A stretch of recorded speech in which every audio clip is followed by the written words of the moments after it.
How's it going, everybody? This is the Ghost with the Most, Gotcha Ghost, back here again with my good friend. Why don't you go ahead and introduce yourself? What's going on? My name is Ray Casarez. I'm a guitar player from the SF Bay area, primarily in the East Bay.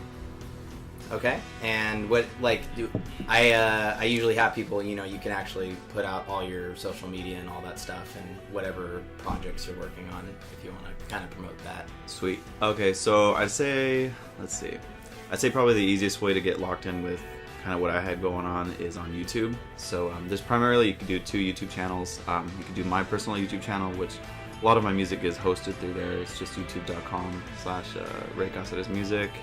But primarily, I'm the music composer for a animation group called Hypergauge. So you can check them out, YouTube channel, youtube.com/Hypergauge, and you can catch all of my latest compositions there primarily. Okay, cool. I'll make sure to link, as usual, everything that I can in the description for you guys, so you guys can go check everything out from Ray. And then, you already said where you're from, so we covered that one. Let's see here. So what got you into the kind of music you make, and where do you want to go with the music that you're making in the future? So my music story is pretty funny. So I pride my music collection. I have a lot of pride on my music collection because it's so all over the place. So the one thing I always tell people is I probably have your least favorite style of music, and I probably have also your favorite song on my iPod, because the best insight into my musical taste, if you just listen to my iPod on shuffle, because it'll play something, it'll play the Motown music from the 50s, and then all of a sudden it'll start playing John for the Cowboy or whatever, it's all over the place. Yeah. But yeah, so I grew up listening to a lot of Motown music, oldies, The Temptations, Marvin Gaye, all that. That's because that was my mom's music. Yeah, for sure. And then growing up, I was listening to what was on the radio. So I was the 90s kid. I was listening to all the pop stuff that was going on, everything on TRL. But when I wanted to start playing music, I wanted to play guitar because I started getting into punk. So I bought, my first CD was The Offspring. It was Conspiracy Save One. So I bought an Offspring CD. I was like, oh, this is sick. I've never listened to rock music before. And that was, I turned into a rocker kid. So then I wanted to play guitar. And when I learned how to play guitar, I learned how to play from a guy who was doing the one-man band thing, and he was playing like Santana covers and Stevie Ray Vaughan stuff. So then that's how I learned how to play guitar. So then I went down that route. That's a good person to learn guitar from. Oh, dude, totally. And even in retrospect, everybody who's done music that I know who's played guitar classically or who's learned formally, they all say that's good. You should always learn with blues, because it's the skeleton of what all music is based off of, and especially for guitar. Yeah. You don't want to learn the wrong way. I didn't want to learn off of crazy power chords or anything, because I wouldn't have picked them apart. But so I learned with him, and then when I got into a band on my own, I was playing with some friends that we were all into Avenged Sevenfold and Iron Maiden, and guitar harmonies and all that stuff. So then we got into a band like that, and that's where that music came from. But then when I got into high school and really started playing locally, the metalcore thing was going crazy. And so I just started hopping everywhere. So I went from listening to Motown growing up to playing blues music to playing and touring in a metalcore band with a bunch of screaming lyrics. That's how we actually met, right? Yep. So the local scene, man. Through the local scene. That's how it works. All the hardcore kids hanging out, being stupid. Those are great times. Yeah, it was a lot of fun. A lot of wonderful venues shut down. Yeah, right. By all those kids, and I'm pretty sure. Do you know X Bar, the place down in San Jose? Yeah, Cupertino. I'm pretty sure that place is gonna get shut down pretty soon. Really? Well, just the venue. Yeah, because one, it's just because there's a bowling alley, right? It's just a bar in a bowling alley. Yeah, it's literally just a bar in a bowling alley that has a dance floor and a couple stages. That place is cool. It is. I really like that venue. It's weird and interesting, but at the same time, for hardcore shows and all the local kids who get really rough, I'm gonna have to bleep that out. Anyways, I'm trying to make this PG-13, so I'm gonna have a radio play. That makes editing a beat. A bleep. But they like even the last show I went to there, they almost knocked over a whole like stereo cabinet off the stage. You know what? That's right, because I remember when I went there the last time, they stacked their speakers like high. Yeah. For it's crazy. You would think they would learn from all the shows they've been having there, but I went there and I was watching. I'm like, damn. Even when I've played there before, I'm like, what are you guys doing with this? Or like push it back or something. Yeah, right? like, and there's a big old pillar like right in the middle, and kids are like flying off of that, like getting concussions. Like I don't know, but that venue is pretty cool. That is dope. The reason I say I think it might get shut down soon is because Lionheart just announced they're going to do a show there. Oh yeah, that's going to be that last show. Yeah, there's no way in hell. I love those guys, but they're going to destroy that place. There's like no way in hell they're continuing on with music after that. No, unless it's like karaoke night or something. Yeah, right. Like, no way in hell. Or like softer stuff, like Daniel's side project or whatever. Some acoustic folk music. Yeah, like just open mic night or something like that. Damn, what? Wow, so Lionheart's playing again? Lionheart's, they just got back together. They just released a new album, Welcome to the West Coast 2, of all things. But yeah, they just got back together. I guess they were just, they claim they were just on hiatus for a very long period isn't this like their 8th last show? I don't think it's their last show. It's like a comeback here. show. I guess. Yeah, this is they're like, we're returning to the West Coast finally, because they were on a tour in Europe for like the past 3 or 4 months. So, dude, it's funny. I feel like people talk about like the American dream. Like not like the band. Not the band. They're pretty good, man. Not them, but like coming to the States and like the American dream. I feel like with Lionheart, they were like the metalcore kids' metalcore dream. Because they don't sing, they're not at all a mainstream type band. They're uber underground. Yeah. And I mean, I know them through, playing locally and whatnot, and them touring a bunch. They were always just tour heavy guys. But I look back at like their track record, like they played in Germany, they went out to Japan, they went to Europe. I'm like, damn, that's like the dream right there. Like they fucking did it. They did it, like they were playing everywhere, and they're just some underground like hardcore band. I feel like they do better. Well, most bands do better. I was gonna say I feel like they do better in other countries, but I think music just in general does better in other countries. I completely agree. So. Like that's why I know with my music now, I tried to do this a little bit with Dennis is Dead and everything, but with my music now, I'm really trying this year for 2018 to like get it in Japan.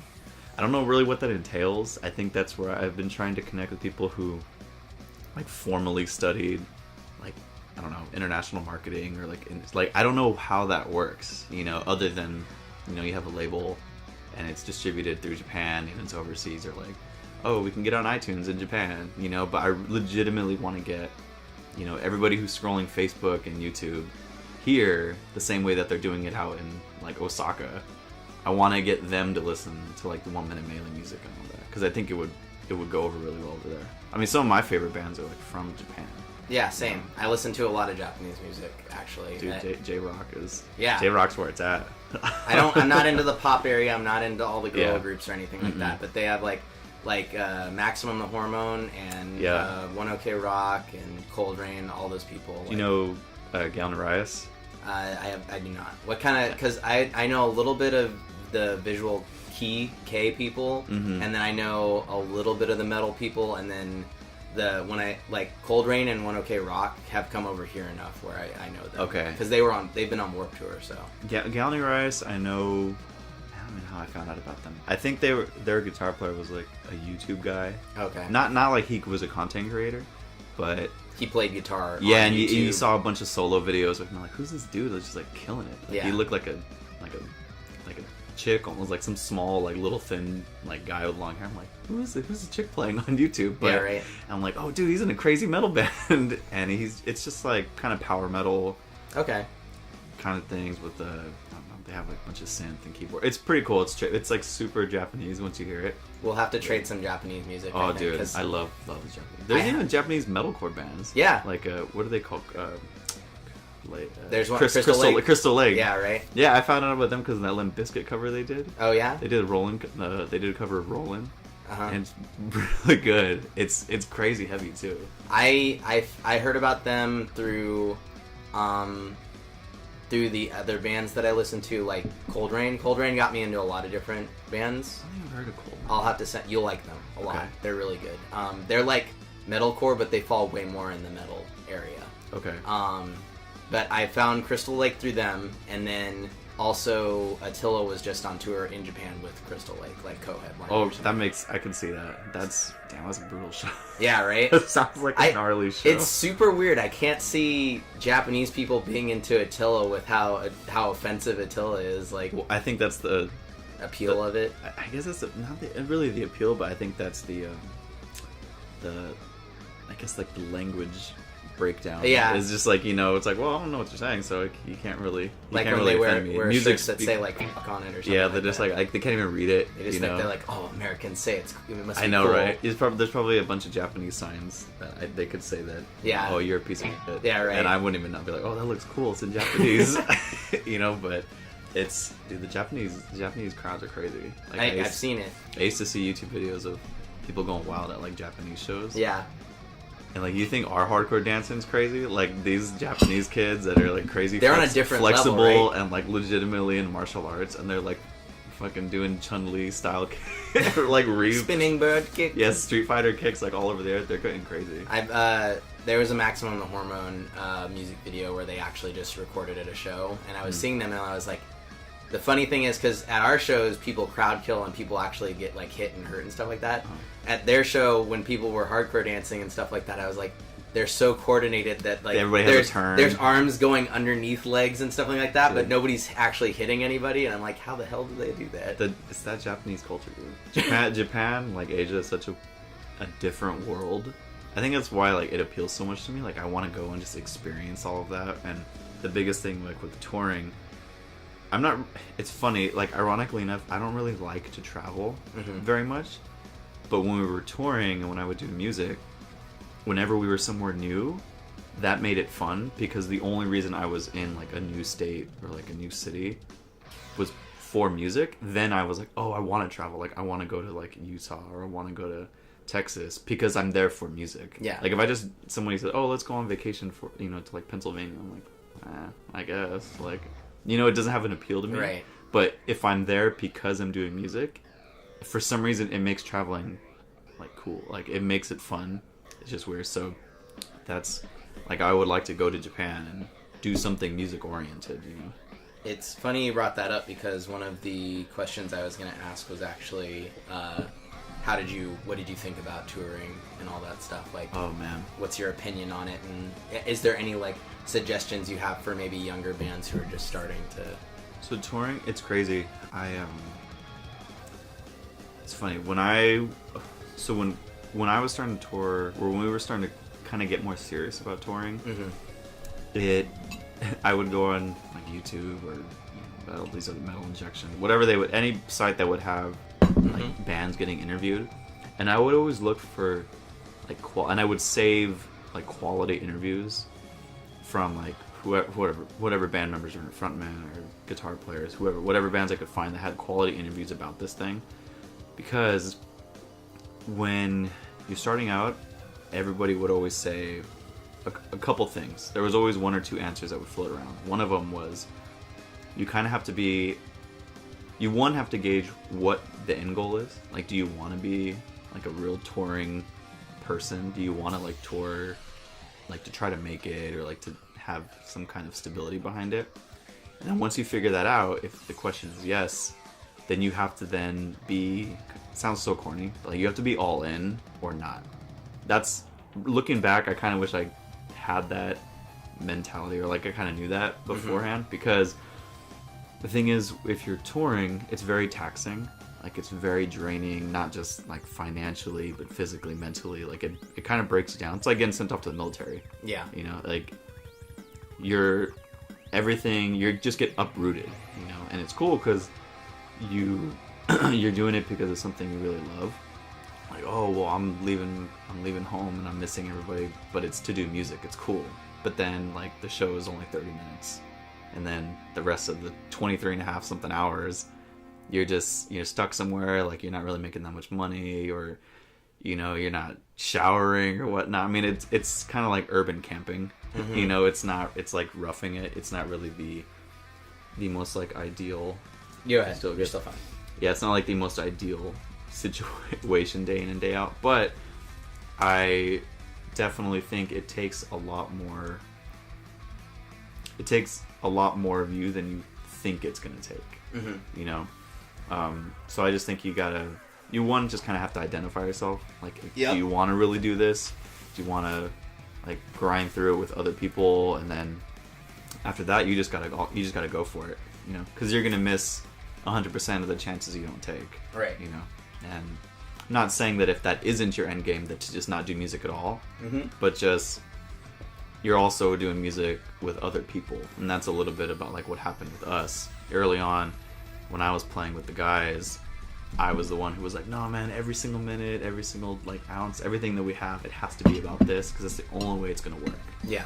You know, but then they definitely had all their heart in it, but I don't think they were quite in that mindset yet.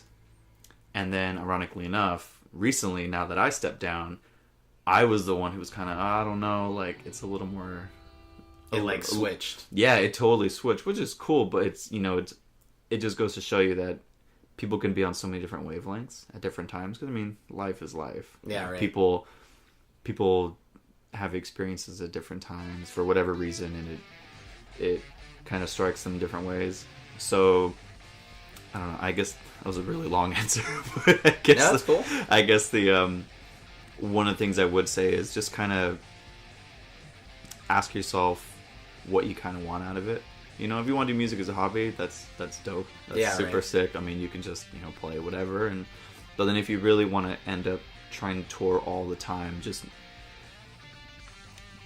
I guess the sooner you can realize if that's for you or not, you know, the better. Yeah, you know, it's totally fun. I mean, I love playing music like locally. When we first started touring outside of the East Bay, like the first time I think we really went far away was in LA.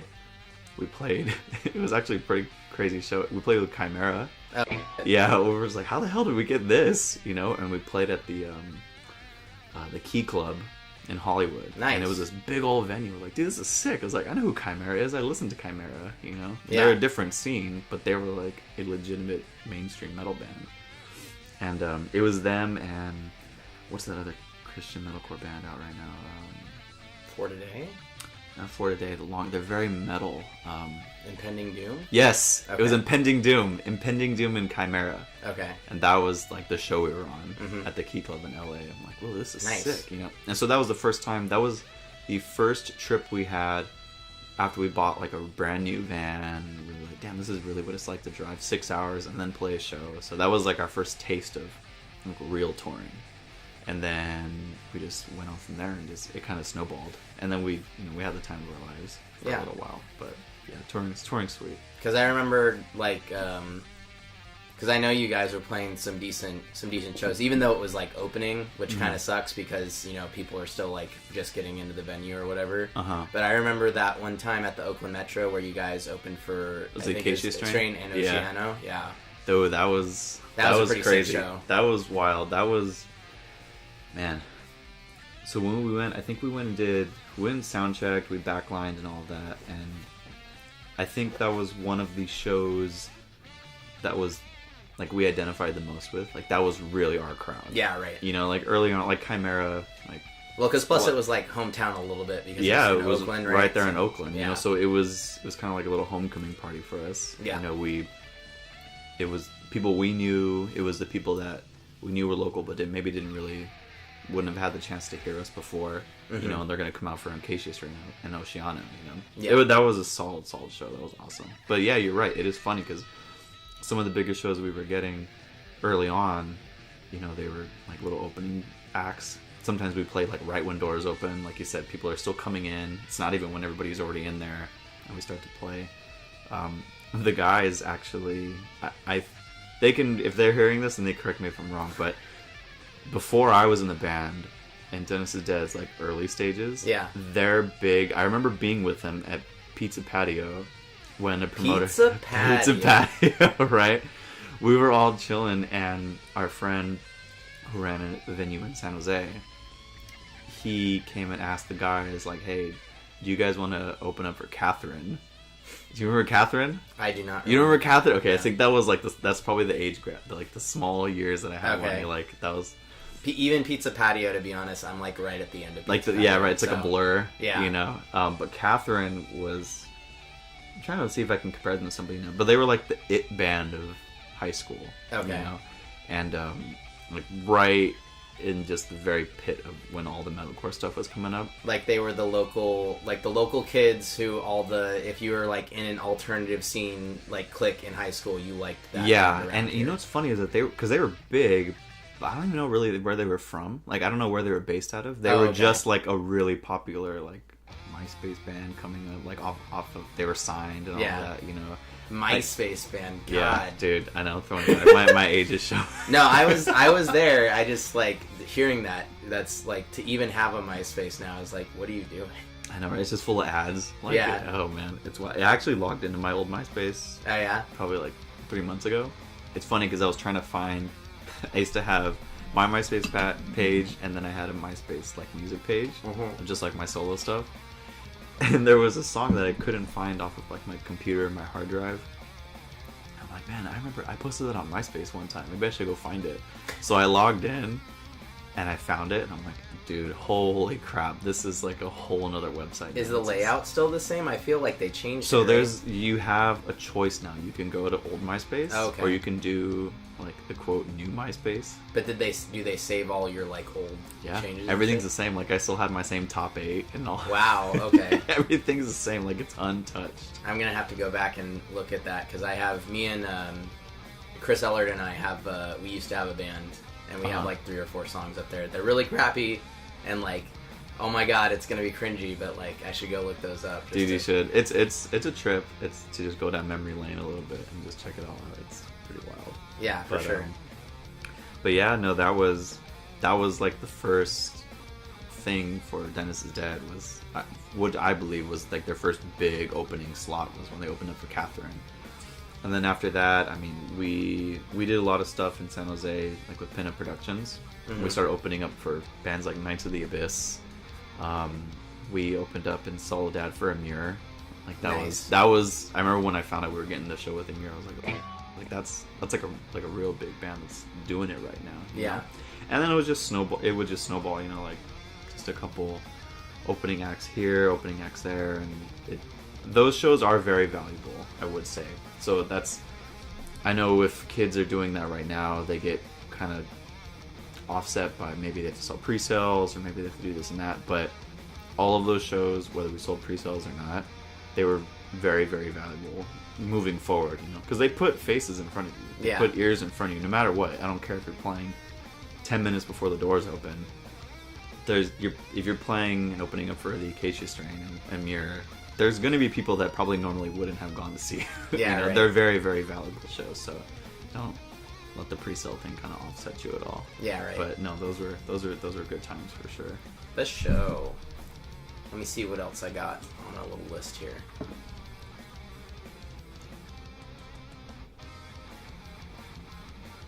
So, what kind of tools because you play guitar and stuff, but you do music production and stuff now too, right? Yeah. So, what kind of tools do you use and like why? So my DAW of choice, if anybody doesn't know, digital audio workstation. It's like Pro Tools, Cubase, Fruity Loops, all that thing. I use Logic, Logic Pro X. It's like an Apple specific program. You get it on the App Store.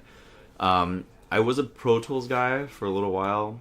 I'd never like formally learned how to use it. I don't know, I YouTube videoed it to learn a little bit. I took a couple classes when I was going to community college just to learn the basics. And that kind of introed me into just learning how to set up sessions, you know, how to just basic little tasks or functions that almost all the programs have, you know, comping stuff, editing, sliding stuff around. But I ended up getting a hold of Logic because I was at a session with Cody Fuentes, you know, the Rapture Recordings guy. He was helping out a friend of mine with a music video shoot where we needed like a studio setup just for the video.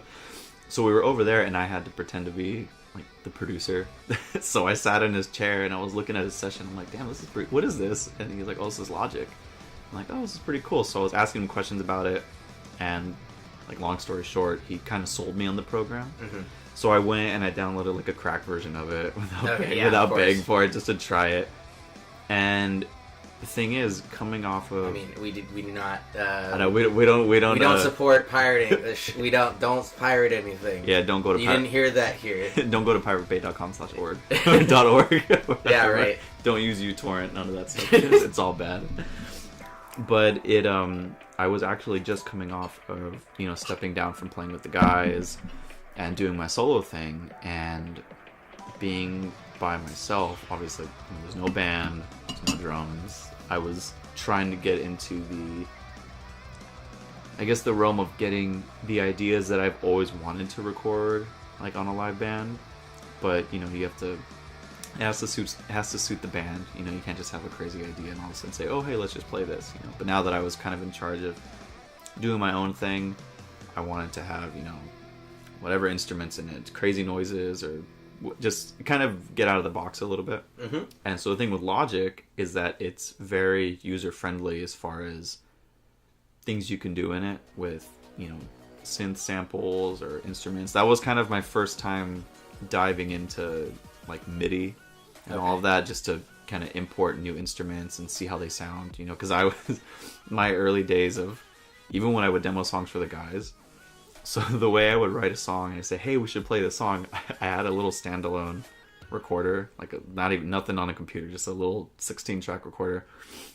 And I would record my guitar, and then I would plug in like this crappy like electric piano. It was like a toy. It wasn't even like a real Yamaha or anything. Yeah. It was like a toy that had like Little Mermaid samples, like Aladdin songs on it. But it had a drum kit.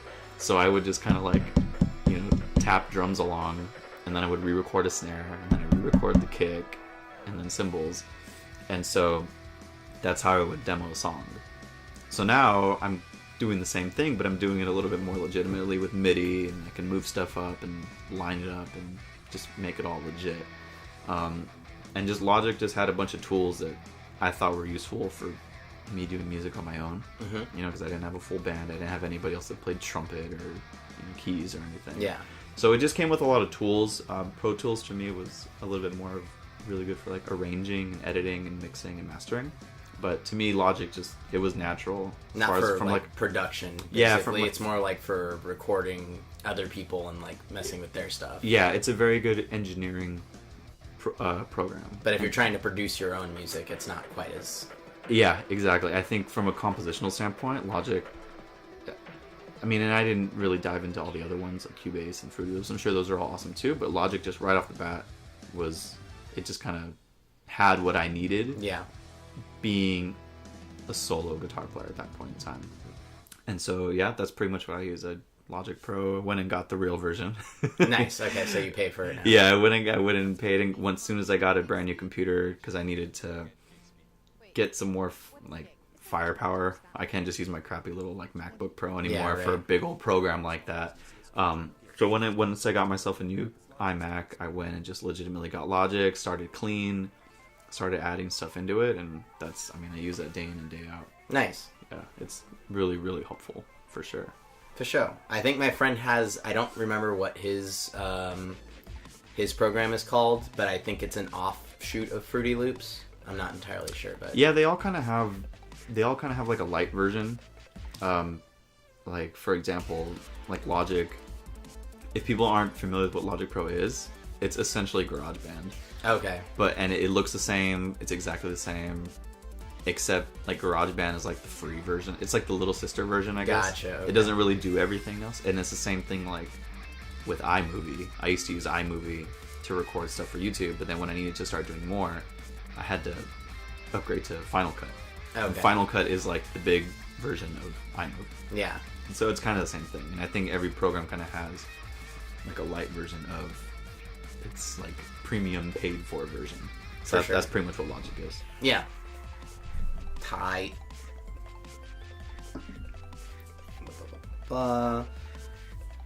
So, and I think I already know the answer to this, but just as going through these, do you have any other like art medias that inspire you, and which ones inspire you the most, and like what's what music got, because you do some game music type stuff now, so like what kind of, I guess, games would have inspired your current game? Oh man, perfect, got this one lined up.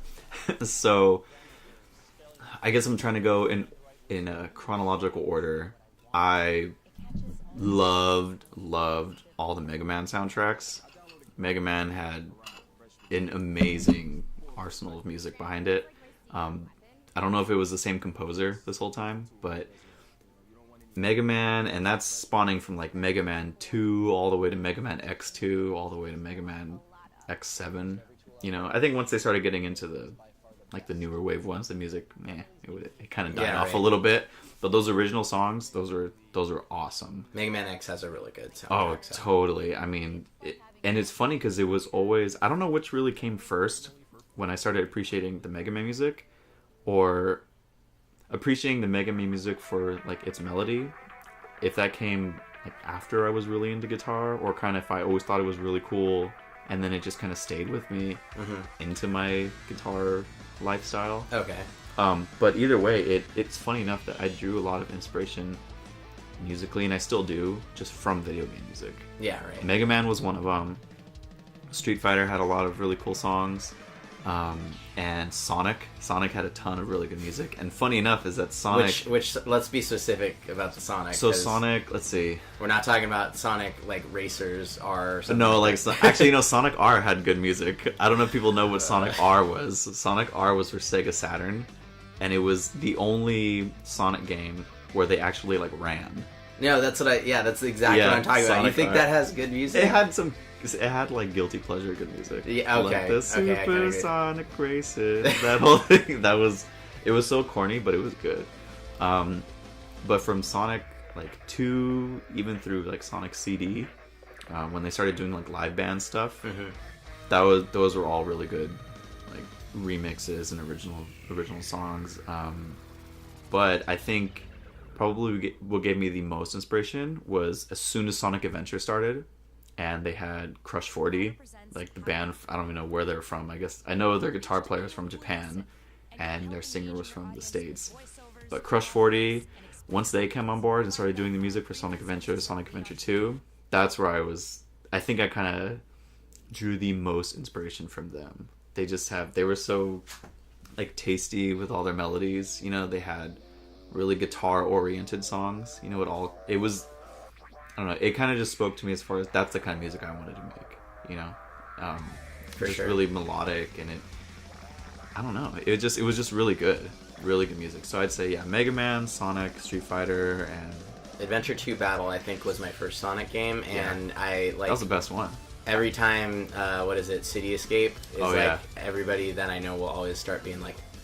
I know, right? It's so good. It was so good. And it was such a good song, like, for the first level of the game, too. Yeah, right. It, like, set a tone, and I think that's what made it such, like, a powerful song. It just, right away, you kind of knew what kind of game you were playing. It set the vibe for the rest of the game. It was really good. I don't even know if it was really an underrated song, but it stuck out. I don't know if he intended to leave like the kind of legacy when he made that song, because everybody loves that one. Especially with like it's really weird because everybody, and I can admit, going back and playing those kind of games, like everybody admits how trash those games were, but you play them, and like if you start playing them again, even if you go into it knowing that like the mechanics and stuff are kind of broken and stuff like that, like you still keep playing and you're like, why do I keep playing this game still? It's just that good. I mean, there's a reason they revamped it because it was on Dreamcast. Yeah. And they brought it back on GameCube for Sonic I played it Adventure on 2 the Battle. GameCube one, yeah. And then they added the whole duel feature where you can like fight people, you can race against each other. That's where the whole battle function came from Sonic Adventure 2 Battle. I mean, the Sonic Adventure 2, I think that was the Sonic game I played the most out of like the newer wave. The other ones, they're like kind of okay. But you're not missing out on anything. No, man. As soon as they made the one where he turned into a damn wolf, whatever. That one was Sonic... actually good, apparently. Really? I thought it was kind of... I don't know. I've heard Unleashed was one of the better, more recent ones. Colors was another decent one. I never got to play Colors. Colors looked the best. Yeah. Colors was cool. I think the last one I played seriously was Heroes.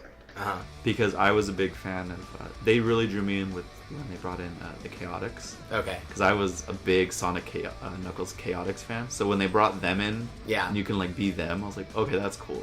Like they're kind of throwing it back a little bit. But after that, I just kind of stopped playing. Yeah.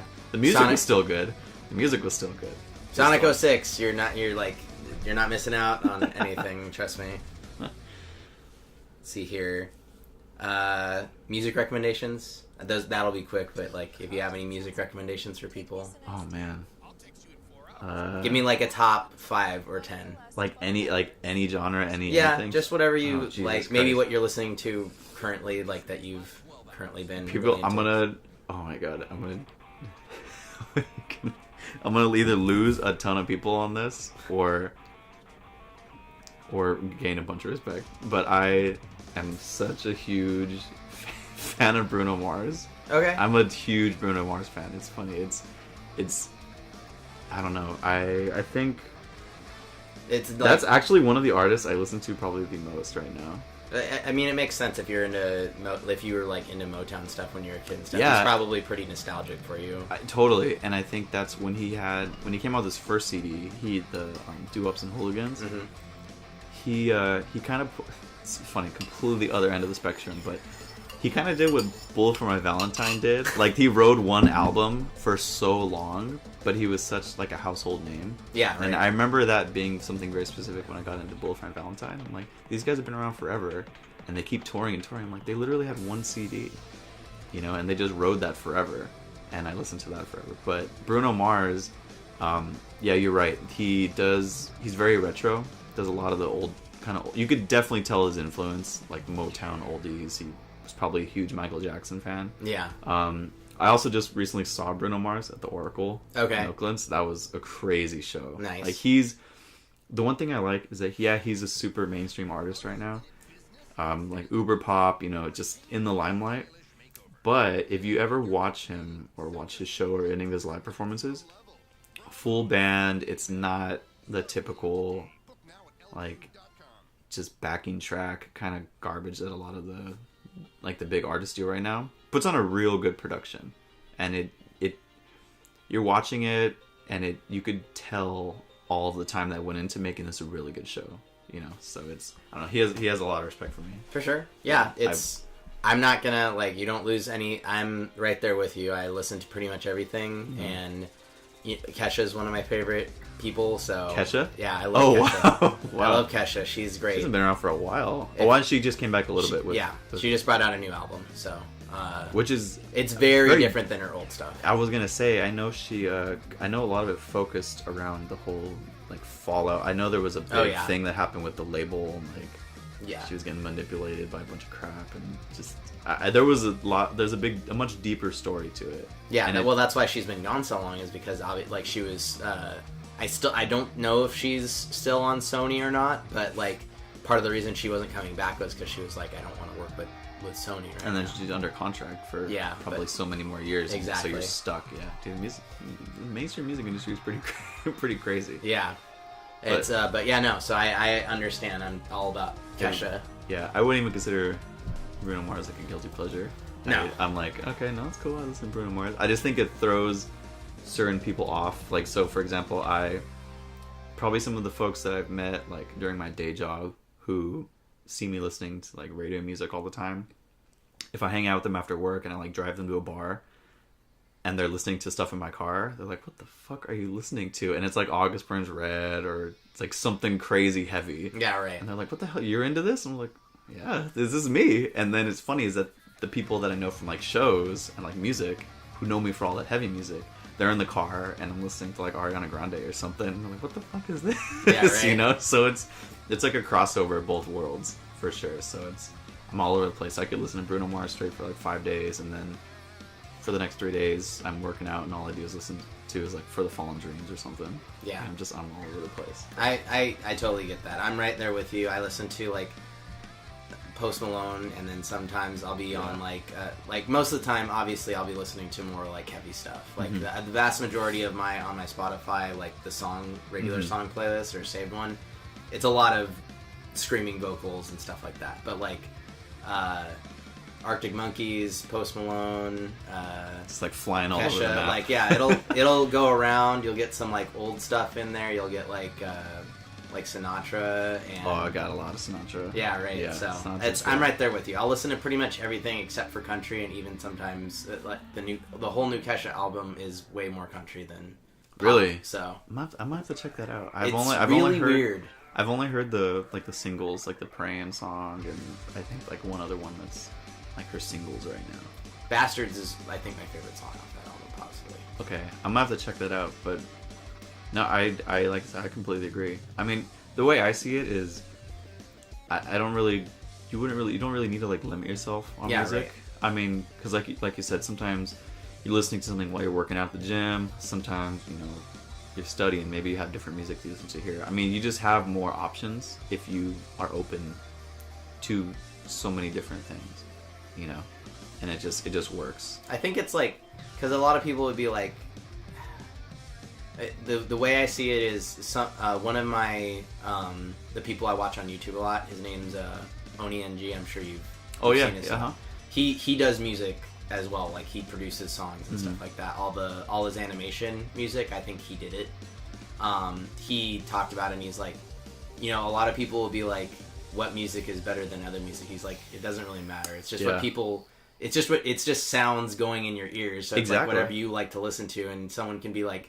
Your music's trash, and you just like he's like if someone told me my music is trash, I'd just be like, okay, yeah, it's like to you, yeah, it is, but to me, it's not. So, and maybe your music's trash to me, but it's all subjective. So exactly, it's all subjective. It's not. There's no tangible facts about some music being like quote better than the others. You could say it's like technically like, oh yeah, this guitar player is technically better than this other person. Exactly. Yeah, people base it off of so many different things. Yeah. And you can never really like catch up, because if you're saying, oh, the new age, like, I don't know, the one thing that gets me, like, I don't want to sound like a snob or anything, but people are saying, I do get a little bit about when people are talking about, oh, the new music, it's garbage because it's just this and that, and it's talking about this and that.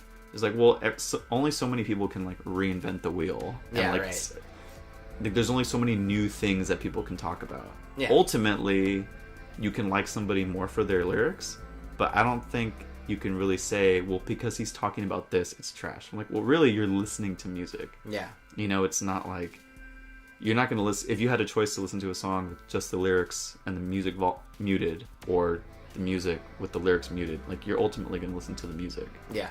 You know what I mean?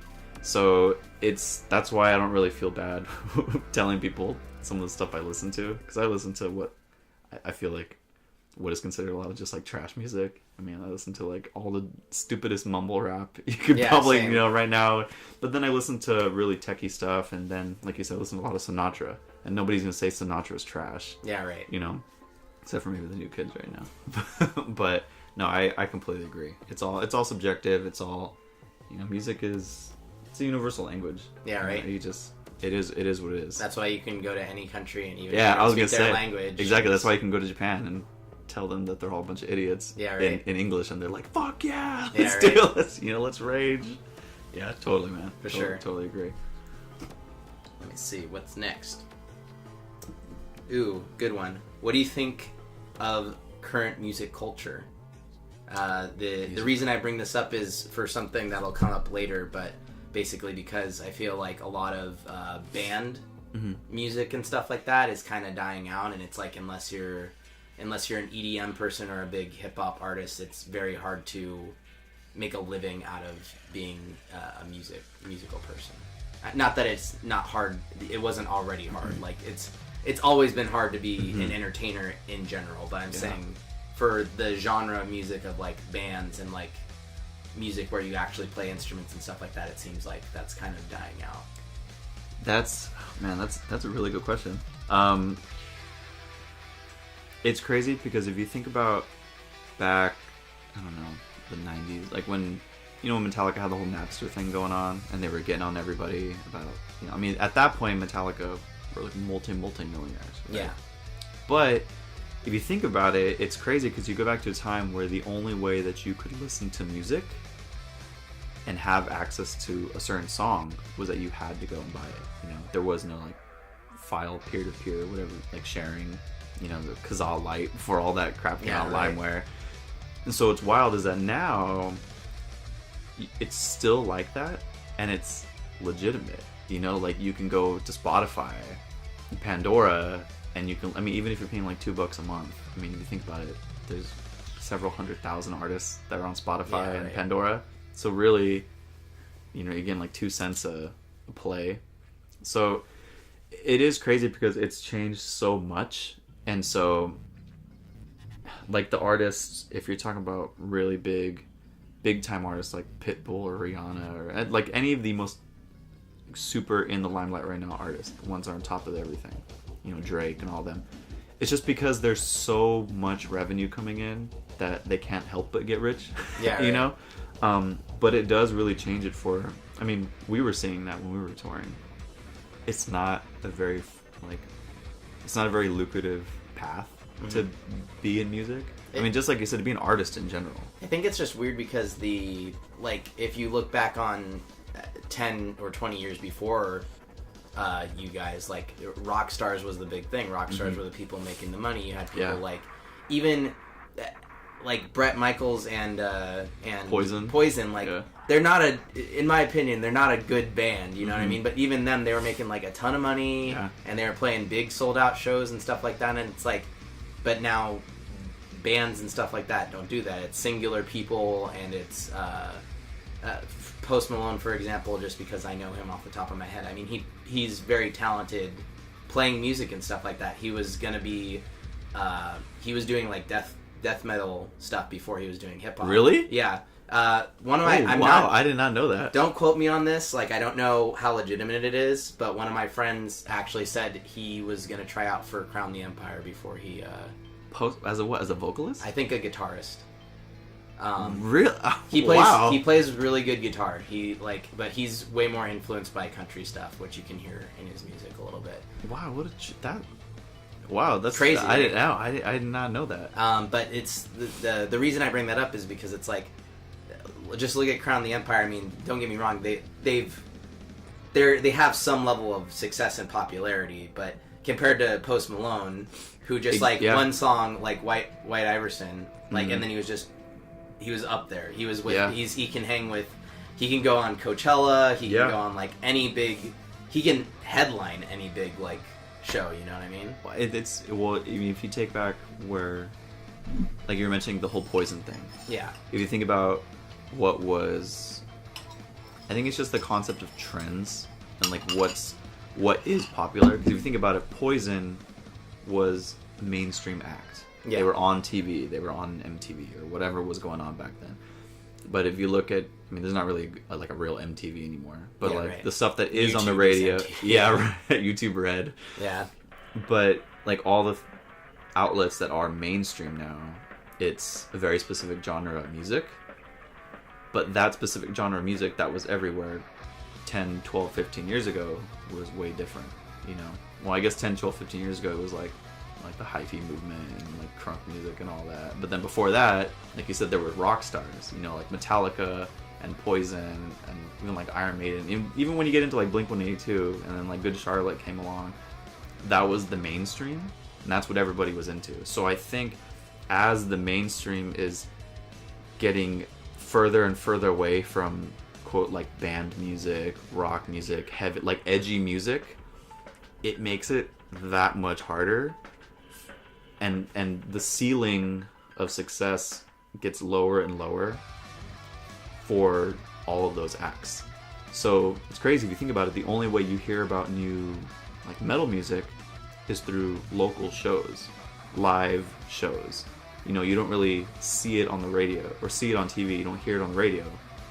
But you used to hear like new pop punk bands on the radio and see them play like on TRL or like even, you know, I mean, the closest thing we had local like recently was like A Day to Remember played on Jimmy Kimmel. Mm-hmm. You know, And so it is crazy because I thought about that too when we were touring, and I was thinking of what is the most quote unquote successful band that's like us right now. And if you think about them as being like the apex, like that is the pinnacle of what we can be, is that like enough to work for? Yeah, exactly. And so at that point, when I asked myself that, it was like, okay, well, we have to have a band that's like not, right now we're not really singing, so I can't just say, oh, somebody like Under Oath. Yeah. Because they're still not like us. But so at that point I was saying like August Burns Red or like Parkway Drive, you know? And so if you think about it, like you just said, Parkway Drive in relation to Big Sean, you know, I mean, completely like worlds apart, you know? Or even, have you seen that movie No Room for Rock Stars? I have not. That's a really good movie. I highly recommend it. I think you can watch it for free on YouTube. It's like an hour long, maybe. But it chronicles when on Warped Tour, when it was Suicide Silence. My first Warped Tour. Really? It was, my first Warped Tour was up in Roseville, and it was Suicide Silence, Whitechapel, Amir. Was that post Mitch? Was Mitch still No, Mitch alive? was still there. Okay. Because I still have it actually, a poster with a Mitch signature on it. So that's cool. Yeah. Well, it follows Suicide Silence with Mitch. It was Suicide Silence. There's a couple other bands on it. I'm drawing a blank right now. I think they were on for a couple years. So it might Never have been, Shout Never. They were on that year too. Him. Was it like 2010, 2011? Yeah, right around there. That's the year I went. So it follows a couple different acts, along with a band that is trying to pass out demos and just follows around Warped Tour. Oh, yeah. And Mike Posner when he was on Warped Tour. And so it's crazy that you see the different lifestyles, you know, and like the different levels of success. And then there's even a part at the end of the movie where Mike Posner is going to like play 2 songs at a club. And he says, you know what's crazy is I'm going to go play 2 songs at this club and I'm going to make more by doing this than I did by doing this whole tour. You know? And so it's because Mike Posner is he's in a world right now where that is what everybody's listening to. I mean, it's just a numbers game. You know, if you're riding BART or like driving down the freeway, if you pick out a car on the freeway, what are the chances that they're listening to, you know, one of these screaming bands like August Burns Red, Parkway Drive, or whoever, even A Day to Remember? Yeah. As opposed to what are the chances they're probably listening to Post Malone or Ariana Grande or Bruno Mars? Yeah. You know, it's just, the numbers are just so astronomically different. But, I mean, to get back on track, it's just really tough. You know, I don't know what it would really take to change all of that. I personally think for artists in general, they have to be able to make a living doing what they're doing. Yeah. Or else I truly believe that within a couple of years, the quality of which that art is going to just plummet. Because nobody's going to want to do it. Nobody's even going to want to try. Yeah. You know, because the minute they have to do something else to just survive, they're just not going to care. Nobody's going to try to perfect their craft anymore. You know, unless it's somebody who's just like really eaten it and maybe has like everything handed to them and they can afford to just go after their dream, you know. You don't want it to become like a privileged thing, you know. Yeah. But I don't know. It is pretty crazy because I used to think about that with even like with local shows. You know, back in the day, local shows weren't just like metal bands. They were like alternative bands and like pop bands, and that's how people before social media kind of got a following. They would go to these shows and say, hey, go to our website, you know, here's a flyer for another show we're gonna do. But you know, and then we were just talking about earlier, like venues keep getting shut down, you know, so then the outlet before even making it big, as you want to call it, even that's getting limited now too, because there's not even that many outlets for people to go and showcase themselves, you know.